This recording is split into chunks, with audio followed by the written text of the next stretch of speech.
तर नमस्कार मित्रांनो, ह्या गुरांना टाकली नेपेरची कुट्टी खायला गौरांगला, काबरीला आणि तिकडं सीत आहे. आणि मी बैलांना घेऊन जाणार आहे पेरणी करायला. आज आपल्याला ज्वारी पेरायची आपल्या शेतात.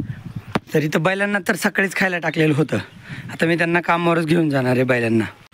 आता बैलगाडीत मी बी घेतले, आऊत घेतले, टिफन घेतली. आपले एक लाकडी आऊत पण तिकडंच आहे. लाकडी आऊत नंतर रासने घ्यायच्यात पेरल्यावर. तर चला जाऊ आता पेरायला. ए सरची चल.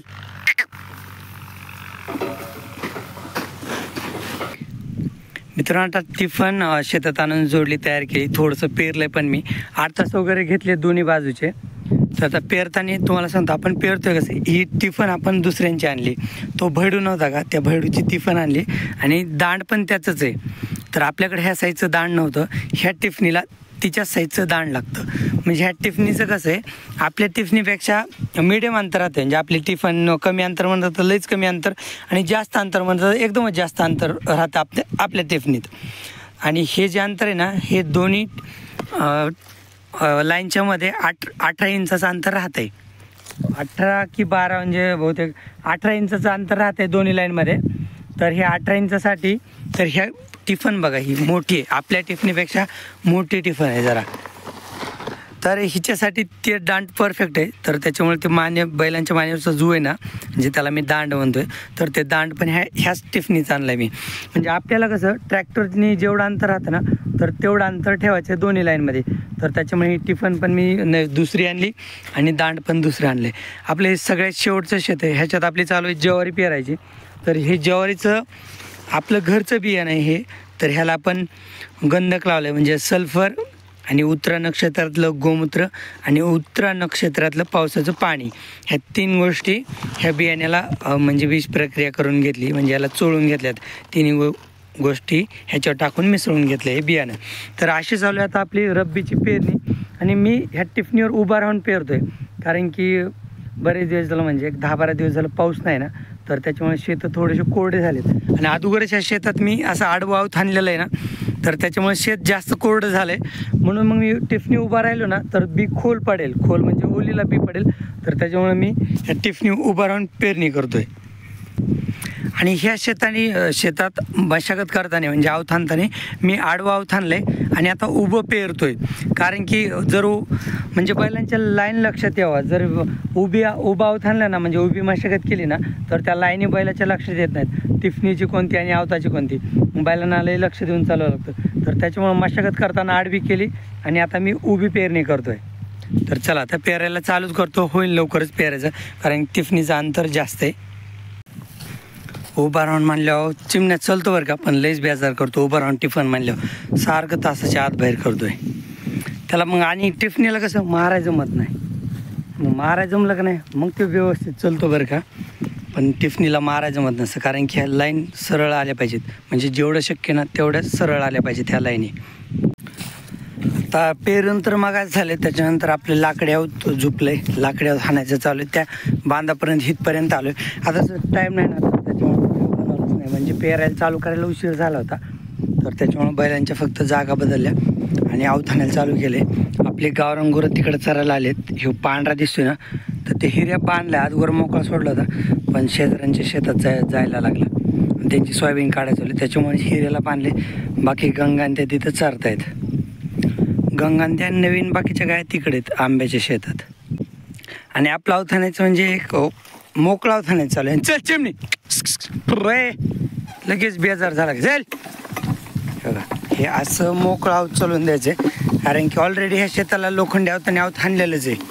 त्याच्यामुळे शेत मऊ आहे. फक्त असा हात ठेवायचा एक मोकळा आणि असं मोकळा आऊत चालून द्यायचं सारजे.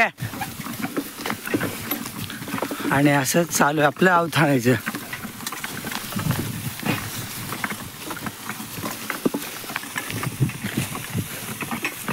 हे बघा असं प्लेन.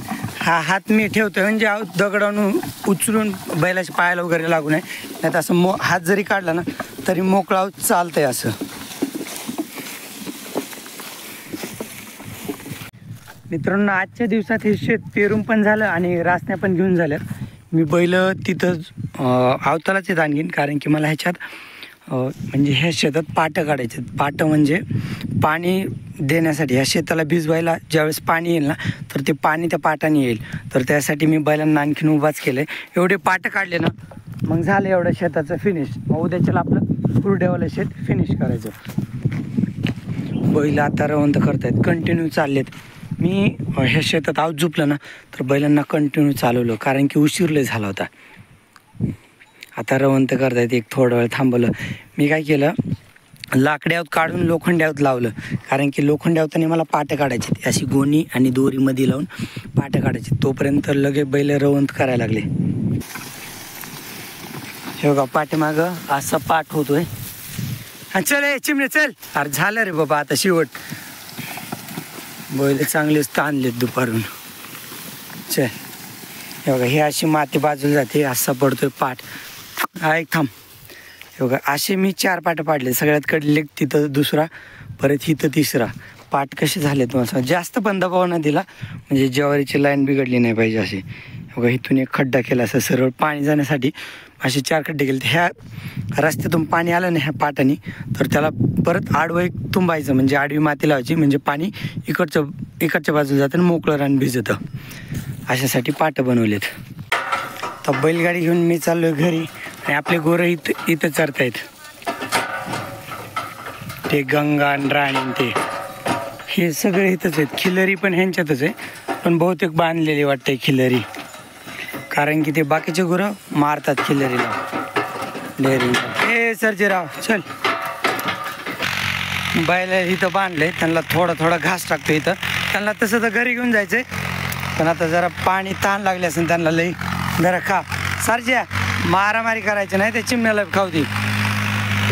आज लय भुकेलेली असते बैल, कारण की सकाळी जी झोपले होते ना, 1 वाजता झोपले असते, ते डायरेक्ट 5 वाजता सोडले. आता 5:15 वाजले. 15 मिनटं झालं त्यांना बैलांना सोडलेलं. आणि मित्रांनो एवढा घास आहे ना, तर एवढा बंडल बैलांसाठी संध्याकाळी एवढा बंडल त्यांना बस होतोय. जर गरज पडलीच तर मोरघास खायला टाकू, पण एवढा बंडल बस होईल. बैल आणि हिऱ्याला थोडा टाकायचा, कारण की हिऱ्याने बी दिवसभर गवत खाल्लं तिकडं, त्याला पण भूक नसेल, तरी हिऱ्याला थोडासा टाकायचा. हिऱ्या चालला बरं का घरी. हिऱ्याची आई पुढं चालली आणि हिऱ्या इकडं महाग आहे. आई धडकीत आहे ते मागून येऊन. बैलांना जागेवर आणले त्यांना घास टाकायचं. ए सरच्या पलीकडे सर, थांब. हां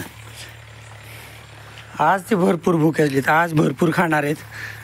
थांबा घास घेतो आम्ही आणखीन. चिमण्या मागं सरक. हां धर. आज खातील ते काळजीने. सर्जन तर केवढा मोठा घास घेतला आज त्याला लय भूक लागलेली. चिमण्याला पण आणखीन टाकू, कारण खाईलच तो. बस ओके बस. आणि तो राहिलेला शिल्लक थोड्या वेळाने टाकायचा आहे ह्यांना बैलांना. आणि हिऱ्या पण आला त्या जागा, पण हिऱ्याला पण थोड्या वेळाने घास. आत्ता शेतात ते येणार आहेत ना. कुठे गेले हे गुरं? यायच लागलेत. काबरी येत चल. काय गुरं आहेत रे हे सगळे. काबरी राणी हो. ए राणी ए चिडी कालवड आहे. काबरी आहे. सीता हट. तरी गावरान गेलास का तिकडं? चल.